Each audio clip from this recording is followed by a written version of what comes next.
इल्जाम। सुबह से घर में खामोशी पसरी हुई थी। सब चुप थे। आखिर बोले तो क्या बोले। कल रात जो कुछ हुआ सब उसी के सदमे में थे।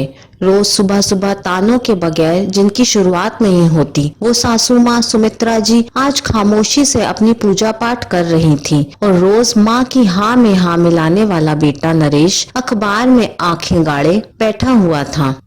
और नित्या, हाँ, उसकी दिनचर्या में कोई फर्क नहीं था। वो रोज इस समय रसोई में सबके लिए नाश्ता तैयार कर रही होती थी और आज भी रसोई में सबके लिए नाश्ता तैयार कर रही थी। पर नाश्ता बनाते बनाते हाथ तेजी से चल रहे थे, पर उससे भी ज्यादा तेजी से उसका दिमाग चल रहा था। आज उसके काम की तेजी देखकर उसका पति और सासू माँ दोनों हैरान थे। एक दो बार दोनों ने एक दूसरे को देखा भी और इशारों ही इशारों में पूछा भी कि आखिर बात क्या है, करने क्या वाली है ये, पर दोनों को ही नहीं पता था, इसलिए चुप थे।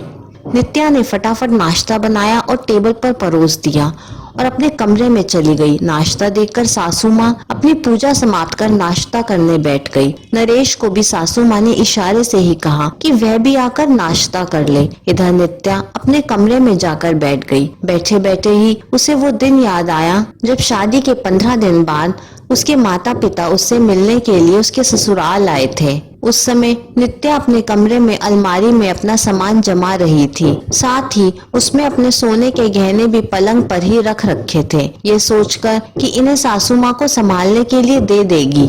लेकिन जैसे ही उसने सुना कि उसके माता पिता उससे मिलने आए हैं, तो वह अपना सामान वैसे ही छोड़कर बाहर दौड़ी चली आई।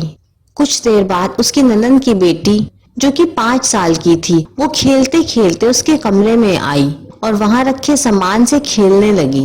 आखिर बच्ची ही तो थी। खेलते खेलते ही उसने हार उठा लिया और उसे बाहर ले आई। उसे ननद ने देख लिया और उसकी नीयत उस हार पर खराब हो गई। उसने फटाफट उससे हार लेकर अपने आंचल में छुपा दिया। थोड़ी देर बाद नित्या अपनी मम्मी को लेकर अपने कमरे में आई तो उसकी मम्मी ने टोका, नित्या, तुमने गहने ऐसे कैसे रख रखे हैं? बेटा, ऐसे सामान खुला नहीं छोड़ते, इन्हें संभाल कर रखो। जी मम्मी, आप बैठे तो सही। कहते कहते नित्या गहने उठाने लगी तो हैरान रह गई। उसका हार गायब था। वो फटाफट अपना हार ढूंढने लगी तो उसकी मम्मी ने कहा, क्या ढूंढ रही है बेटा? मम्मी, मेरा सोने का हार नहीं मिल रहा, वो जो आपने दिया था यहीं पर तो रखा था। ये बात अंदर आती हुई सासू माँ ने सुन ली और उन्होंने एक पल नहीं लगाया हंगामा करने में।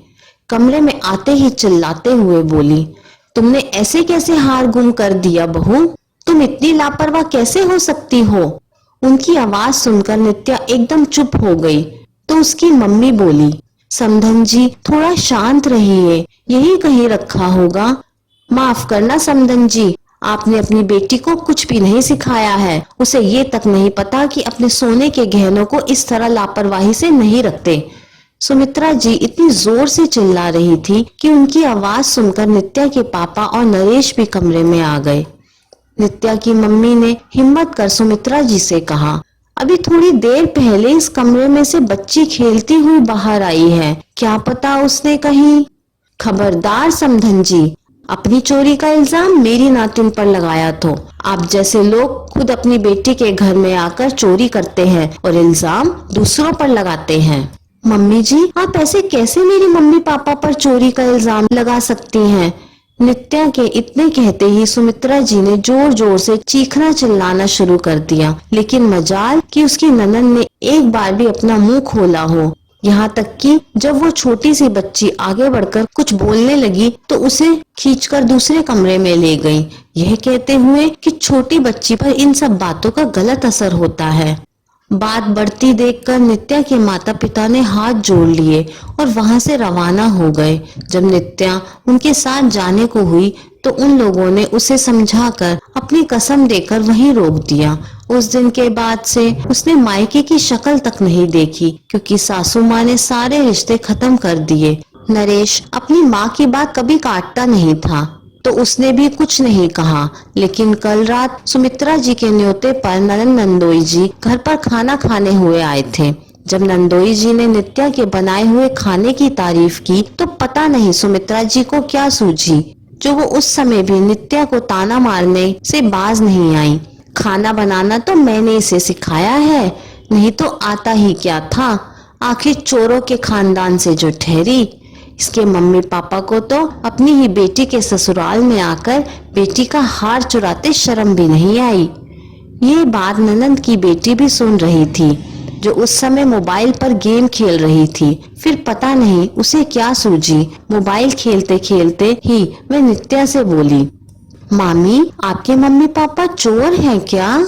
छोटी सी बच्ची के बात नित्या के दिल में तीर की तरह चुभी, पर सासू माँ हंसते हुए बोली, और नहीं तो क्या, इसके मम्मी पापा चोर ही तो हैं, जो बेटी का सोने का हार चुरा ले गए। लोग बेटियों को हार देते हैं और इसके माता पिता बेटियों का हार चुराते हैं। कहते कहते वो हंसने लगी। पर यहाँ ननंद की बेटी कुछ सोचते सोचते अपनी मम्मी की फोटो मोबाइल गैलरी से निकाल कर नित्या के पास आकर बोली, पर मामी मेरी नानी ने तो कितना सुंदर हार दिया है मेरी मम्मी को, देखो तो। कहते हुए उसने मोबाइल नित्या के सामने कर दिया। उस फोटो में ननंद के गले में जो हार था उसे देखकर नित्या चौंक गई। यह तो उसका ही हार था। उसने गुस्से से ननंद की तरफ देखा तो उसके मुंह का निवाला मुंह में ही अटक कर रह गया। समझ गई कि बेटी ने वो फोटो ही दिखाई है जिसमें उसने नित्या का हार पहन रखा है। उसने मोबाइल लेकर अपनी सासू माँ को दिखाते हुए कहा, ये हार जीजी के पास कैसे आया सासू माँ? ये तो मेरा हार है। उस हार को देखते ही सासू माँ की भी सिट्टी बिट्टी गुम हो गई। सच में वो नित्या का ही हार था। जब नंदोई जी ने मोबाइल लेकर उस फोटो को देखा तो कहा, अरे मम्मी जी, ये तो आपने नरेश की शादी के तोहफे के तौर पर उसे दिया था ना? माफ करना नंदोई जी, ये मेरा हार है और ये वही हार है जिसके पीछे मेरे माता पिता को चोर साबित किया गया। सुनकर सबकी बोलती बंद हो गई। ननंद निगाह उठाकर देख भी नहीं पाई। सब चुप थे। अपने दामाद के सामने आखिर कहते तो क्या कहते, लेकिन नित्या ने जमकर अपनी ननंद को सुनाया। और इसी बात पर कल रात से सासू माँ गुस्से में है। कुछ सोचकर नित्या उठी और अलमारी में से अपने कपड़े निकालने लगी। नित्या अपने कमरे में से आई, कपड़े चेंज कर लिए थे और हाथ में एक बैग था, शायद कहीं जा रही थी। उसे देखकर नरेश ने पूछा, कहाँ जा रही हो तुम? उसकी बात सुनकर नित्या ने एक नजर नरेश की तरफ देखा, बैग साइड में रखा और नाश्ते की टेबल पर आकर बैठ गई। एक प्लेट में खुद के लिए नाश्ता लिया और नाश्ता करने लगी। सासू माँ ने फिर इशारे से नरेश को पूछने के लिए कहा। कल रात के हादसे के बाद से ही सासू माँ नित्या से बात नहीं कर रही थी, क्योंकि नित्या ने उनकी बेटी को अच्छा खासा सुना दिया था। शायद अच्छा खासा नहीं, सच कह दिया था। और सच हमेशा कड़वा होता है, जो लोगों को पचता नहीं है। बस सुमित्रा जी को भी सच पचा नहीं। मैंने तुमसे कुछ पूछा है, कहाँ जा रही हो? नाश्ता करते करते ही नित्या ने बिना नजर उठाए कहा, मैं अपने मायके जा रही हूँ। आखिर 2 साल होने को आए मुझे अपने मम्मी पापा से मिले हुए। उसकी बात सुनकर सुमित्रा जी तिलमिला गई। सुबह से बात न करने वाली सासू माँ बोली, अच्छा, उनसे तो हमने सारे रिश्ते खत्म कर लिए, फिर क्यों जा रही है? रिश्ता आपने खत्म किया है, मैंने नहीं। उन्होंने मुझे जन्म दिया है, पाल पोस कर बड़ा किया है। मैं अपने माता पिता के घर जरूर जाऊंगी। आज नित्या ने पहली बार सुमित्रा जी का विरोध किया था, जिसे वो बर्दाश्त नहीं कर पाई और वो गुस्से में आ गई। नित्या के ठीक सामने जाकर खड़ी होकर चिल्लाते हुए बोली, आज बड़ा प्यार आ रहा है अपने माँ बाप पर। उनके लिए हमसे लड़ने को तैयार हो गई। भूल मत, तुझे पूरी जिंदगी इस घर में बितानी है। और याद रखना, अगर तुम गई उन चोरों के घर पर तो फिर लौट कर मत आना। अपने माता पिता के लिए चोर शब्द सुनते ही नित्या के तन बदन में आग सी लग गई। नाश्ता करते करते ही टेबल पर हाथ जोर से मारते हुए खड़ी हुई और सुमित्रा जी के बराबर चिल्लाते हुए बोली, चिल्लाइए मत, आपके बराबर चिल्लाना मुझे भी आता है। आपकी हिम्मत कैसे हुई मेरे माता पिता के बारे में इस तरह की बात करने की? चोर वो नहीं है, चोर आपकी बेटी है। खबरदार बहू, अगर तूने मेरी बेटी के लिए कुछ कहा तो वो इस घर की बेटी है, उसका इस घर पर बराबरी का हक है। क्या हुआ अगर उसने वो हार सेट ले लिया तो? इस घर के सामान पर उसका भी हक है। उस पर इतना हंगामा क्यों कर रही है?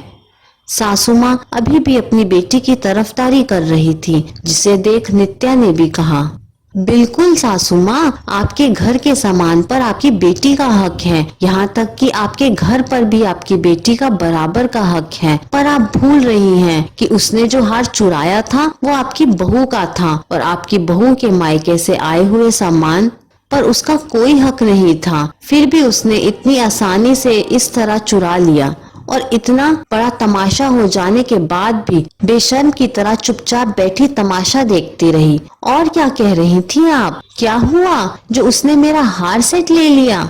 तो उस हार सेट के पीछे आपने मेरे मायके से रिश्ते तोड़ दिए, मेरे माता पिता को कितना कुछ सुनाया। वो कहते रहे कि समधन जी हमने कुछ नहीं किया, लेकिन आप तो सुनने का नाम ही नहीं ले रही थी।